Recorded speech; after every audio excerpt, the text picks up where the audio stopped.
treat your laboring wife like an infant. Whoa. You asked.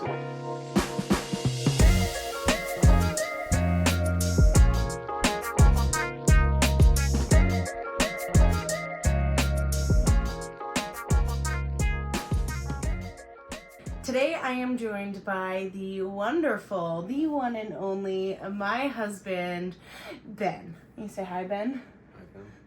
So today I wanted to provide a little bit of a different video for especially the other partners out there who are wanting to support their significant other in the labor and birth process.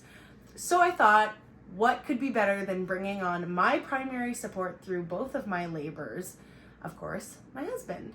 First thing is, Ben, tell us a little bit about yourself. We know your name, so maybe your favorite thing in the whole wide world.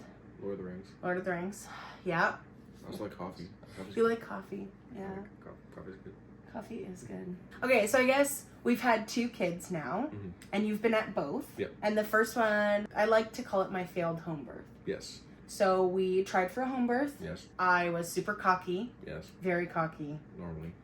Like a rooster. Very thinking I could do it. I mean, I got you watching all the videos. I did all the right things. I think it was the environment that it was our home, because there were a lot of outside pressures that we didn't really account for that I think really changed how the birth went, because we were in a basement suite at the time. The way the basement suite wasn't laid out wasn't really conducive for walking around to help pregnancy go. All other supports like your sister, your mom, they weren't actually there. So like anytime I needed help, I couldn't get help, but you had me, which albeit wasn't great all the time. You were a great support. There's a reason you were at both.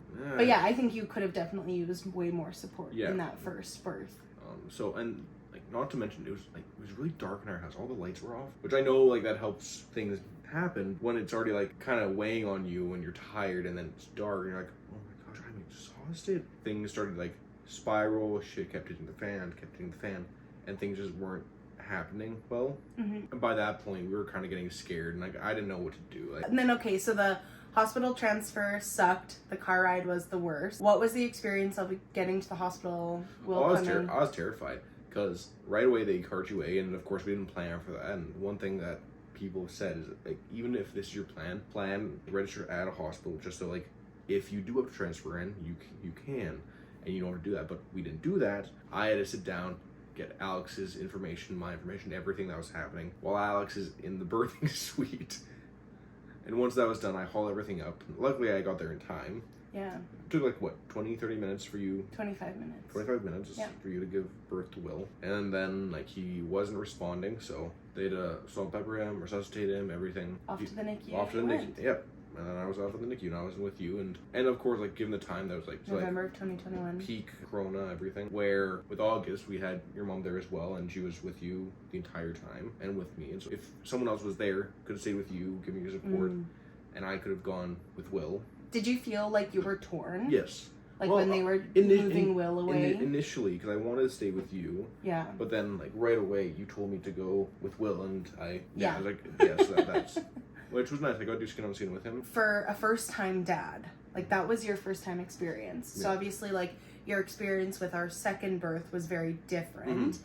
So, like, to a first-time dad who maybe, like, hasn't done any of the work or, like maybe isn't very interested when his partner comes to him with, like, information on, like, pregnancy and birth. Do you have anything that you would want to, like, share with a first-time dad? If nothing else, listen to what your wife is saying, even if you aren't interested, because I was that way. I didn't really care. But I listened because I know in the very least, like, it was helping her plan. So, like, there's definitely breathe. It's also going to be hard for you in a very different way. Make sure if you need, like, a couple minutes to, like, run, get a cup of coffee, something, like, just so you can, like, refortify yourself and keep going, do that. Okay, so then... talking about Gus's birth, did you really notice a difference between the first and the second? And would you mind sharing that with us? So we went to a birth center, which I think honestly is night and day, because one, it's set up for everything you need. There was a built-in birthing pool. There was like a shower with multiple shower heads. What was the difference like? I know in our first birth, you had no tools. Yes. There was like absolutely nothing that I provided you with. Like, I think I tried to watch some of the like Bridget Taylor videos with Ben, which she's phenomenal. Definitely go check her out. But I didn't know what could be like helpful for my primary support, my birth partner, to have like in his toolbox to bring with us to the birth. And I think for me, like to try and do a home birth or an unmedicated birth, I went into my first one thinking I could just do it with like absolutely nothing. So I didn't even think about like the shower. Like I was just like, the shower came up after I was like, this sucks. And my mom, I think, suggested it. Mm-hmm. Whereas like going into our second birth, you were almost straight into that, like before the like, because that was kind of like your thing that you could do before you go into the birthing pool. Yeah, but not just that. Like also, our midwife showed you how to do counter pressure. Mm-hmm. We had aromatherapy going. Yep.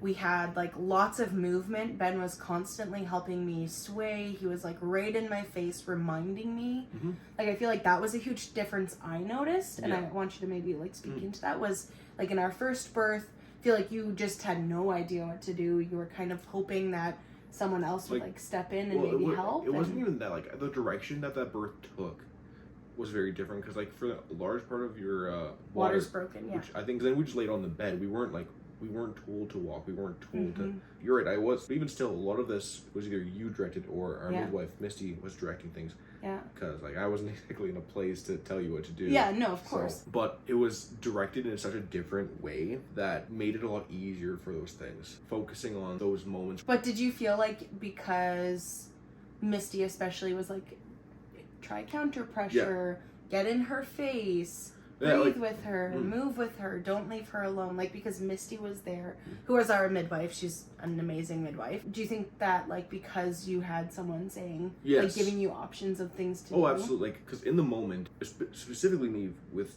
Gus's birth, I was exhausted by the time we got there.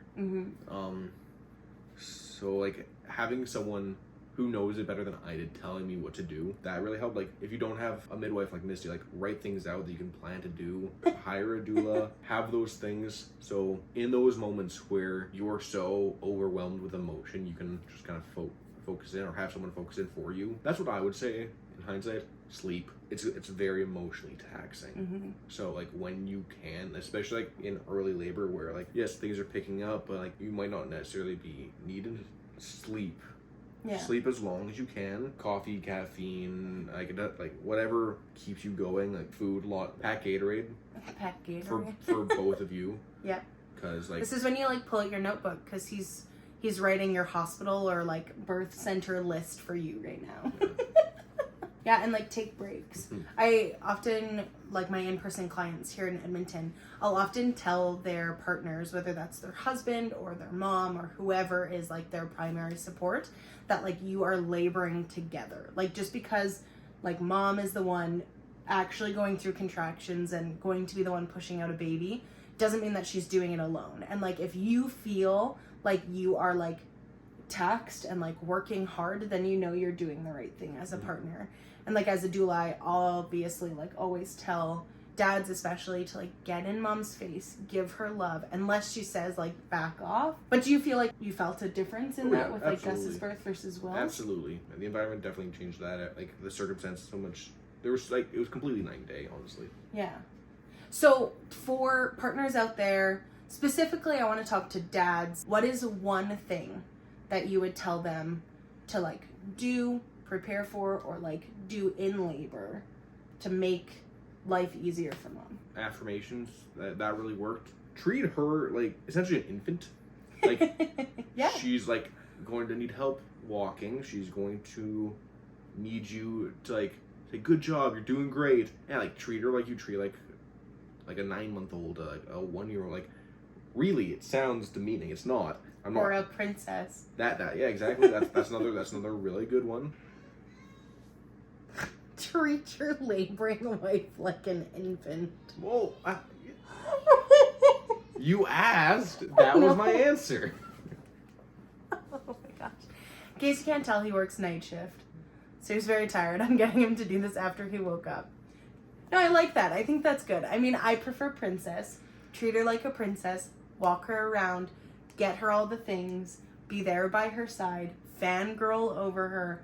But if it helps to think about your pregnant wife or partner as an infant. Well, we don't have any daughters, so I was like, Oh, it's yeah. it's kind of like how I treat Will. Yeah, Like, it's true. How I treat Gus.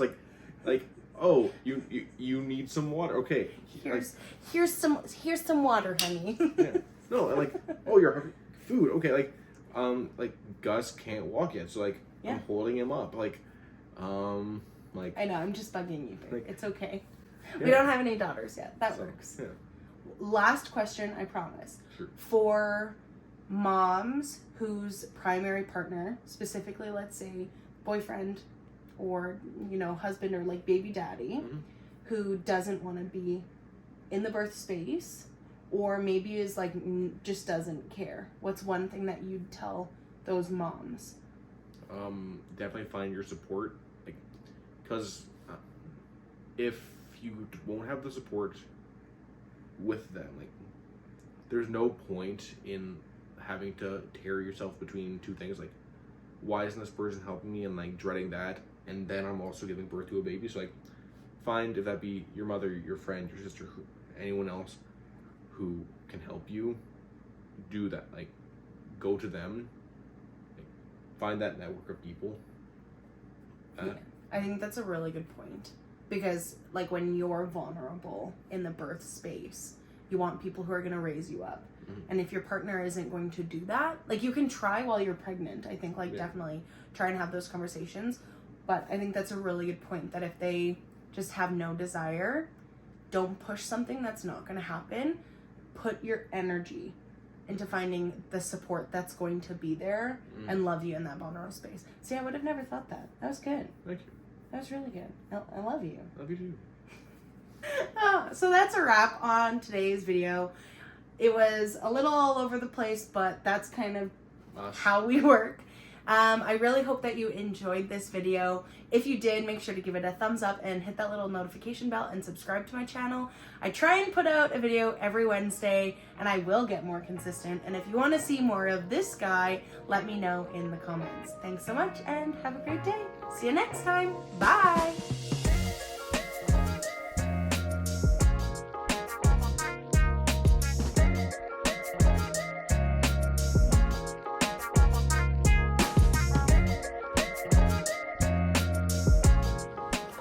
Okay, so this is the double hip squeeze.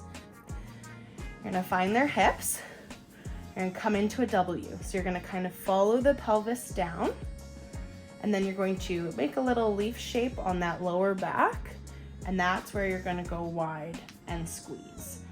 So that's the double hip squeeze, and you can move it higher or lower depending on where mom wants it. And then the other one that's really important, you're gonna find those hips again, bring it down into that W, so again, following the hips. Then you're gonna put your hand there, move it down to find that sacrum, and that's where you're gonna push to get sacral counter pressure.